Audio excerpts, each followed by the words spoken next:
As we've reported, airstrikes on two major Saudi Arabian oil facilities over the weekend are disrupting financial markets.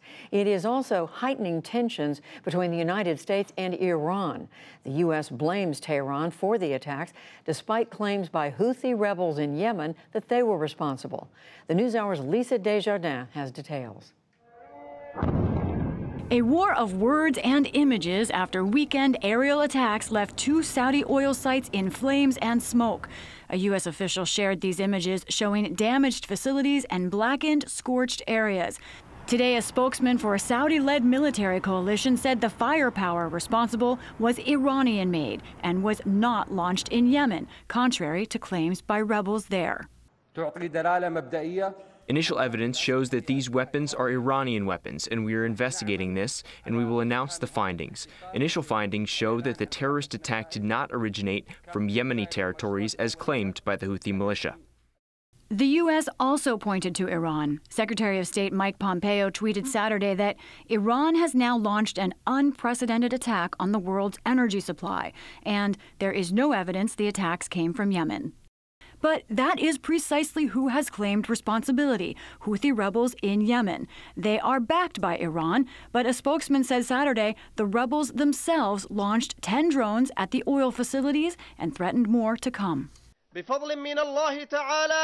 We promise the Saudi regime that our coming operations will only grow wider and will be more painful than before, so long as their aggression and blockade continues. All of this follows 4.5 years of war between the Houthis and the Saudi-led coalition in Yemen, one that has destroyed Yemen's economy and has led to mass starvation and disease. The map here is especially important. The two strikes hit critical oil facilities in eastern Saudi Arabia. One is the world's largest crude oil stabilization plant. The other is the second largest oil field in the kingdom. Yemen sits south on the other side of vast desert, with Houthi-held territory to the southwest. Iran is on the other side, directly northeast. Oil markets have felt this latest blow. The attacks knocked out 5% of the world's output and triggered a spike in early trading today. It could take months to repair the facilities. In Vienna today, Energy Secretary Rick Perry aimed to calm traders. Despite Iran's malign efforts, we are very confident that the market is resilient and will respond positively. The attacks are also superheating already boiling tensions between the U.S. and Iran after the U.S. pulled out of a nuclear deal and instead ratcheted up sanctions against Iran. Iran shot down a U.S. drone and has been blamed for bombing other countries' oil tankers, with all sides disputing the details of those incidents. For his part, President Trump minced no words, tweeting Sunday that the U.S. is locked and loaded, but not indicating what that might mean. Mr. Trump also met with the Crown Prince of Bahrain today. The president told reporters it is certainly looking like Iran is responsible for the attacks, but he added, "Do I want war? I don't want war with anybody." Well, we have a lot of options, but I'm not looking at options right now. We want to find definitively who did this. Others may weigh in quickly as well. Congress returns to Washington today, and the UN General Assembly session opens in New York tomorrow. For the PBS NewsHour, I'm Lisa Desjardins. President Trump had said earlier he would be willing to meet with Iran's President Hassan Rouhani at the UN General Assembly. But Rouhani rejected that offer days before this attack. To break down what this all means is Frederick Wary. He's a senior fellow at the Carnegie Endowment for International Peace. It's a global research group, and he has 20 years of Middle East experience from his time in the Air Force. Fred Wary, welcome back. Thanks for having me. To the NewsHour. So what do you make of the Trump administration claim that they are confident that Iran was behind this attack? I think it's to be expected given this administration's focus on Iran as sort of the root of all evil, in the region. I do think, given the president's recent comments, they're still, walking back some of that initial certainty about Iran. I think they want to leave room, perhaps, for some negotiation. This is a president that has stated he doesn't want war in the region. He doesn't want to get backed into some sort of corner where war is. And in fact, he said that again today. Exactly. He didn't want war. Right. in the region. So what will it take? Will we know ever who was behind this? What will it take? We'll know. I mean, the forensics analysis of the projectile. There's obviously probably additional intelligence about launch activities, about the origin. What we saw was the actual impact point. But again, this comes down to sort of theatrics. There's what's called escalation management. You don't want to box yourself into a corner. I think the Saudis as well are very worried about a potential escalation and break into open war, and we've seen them dial back a bit in terms of, was Iran really responsible for this? Yeah, they seem reluctant to say that. They say they want more information. So as you know, the Houthis, the rebel group in Yemen, they're claiming responsibility. Why would they be claiming that they're the ones behind this if they weren't?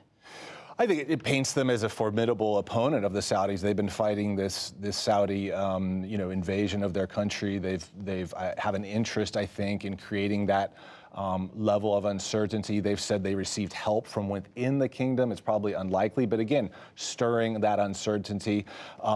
There's been an increasing convergence between Iran and the Houthis, but it's important not to paint the Houthis as really proxies of Iran. Are the Houthis capable of doing this without Iran's involvement? My understanding is no. Again, we're talking about a qualitatively different sort of operation in terms of the planning, the actual technical, equipment that was used. They've certainly been increasing, in the audacity of their attacks, both with drones and missiles. But my understanding is this would require Iranian assistance. So you've pointed out, and in fact, you said it again just now, that there's no evidence that the U.S. wants. I mean, President Trump is saying, and he said it again today, he doesn't want to see war with Iran. But he's also said over the weekend, he talked about being locked and loaded, suggesting the U.S. is ready to launch a military attack. What would the consequences be if that happened?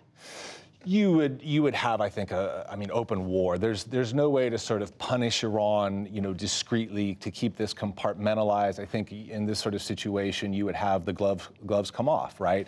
Iran could retaliate in different theaters against U.S. forces in Iraq, in Lebanon. So this could really, spiral out of control. Now, I think there are ways to reestablish deterrence with Iran short of a total war. There's probably some clandestine signals that could be sent. I think the great tragedy of this is that Trump has really squandered a lot of the international diplomacy that historically the U.S. has used to keep Iran in a box. So he's left himself with fewer options to send that kind of signal to Iran. So what are the other options? I mean, what could the administration do if they decide a frontal military action is not called for? Well, they're going to try to harden, I think, Saudi Arabia's, defenses against a future attack. Again, so this is not going to be easy for Iran to do. Again, we've seen Trump already saying he's going to provide intelligence to the Saudis. Again, there's probably going to be some other signals that are sent. Again, potential clandestine means are an option as well. Show of force, within the Gulf. We've already got an aircraft carrier there. And again, I think this comes down to, a very careful, delicate balancing act. And what about the fact that the president's former national security advisor, John Bolton, who's known to be a hawk when it comes to Iran, is no longer in the administration? Well, I mean, he was certainly central to setting a very bellicose tenor to U.S. policy toward Iran, and I think it could reduce some of the escalation. But again, you had counsel coming from the Pentagon, de-escalation. So you had a number of other, I think, influences and pressures on the president that are coming from other sources within the U.S. government. And then the president's own instincts. Of course, toward deal making. And in fact, I mean, you mentioned intelligence sharing. In fact, the United States has been reluctant in the past to do that, has it not, with Saudi Arabia? I mean, to go all in sharing intelligence? Right. Well, this, I think, evolves from the criticism over the Saudi conduct in the Yemen war. Again, I think there was some degree of, obviously, logistics and intelligence there, but there's been huge congressional opposition to this. Of course, the Saudis are delighted that Trump is now, stepping up with this sort of intelligence. I mean, their game is to keep the U.S.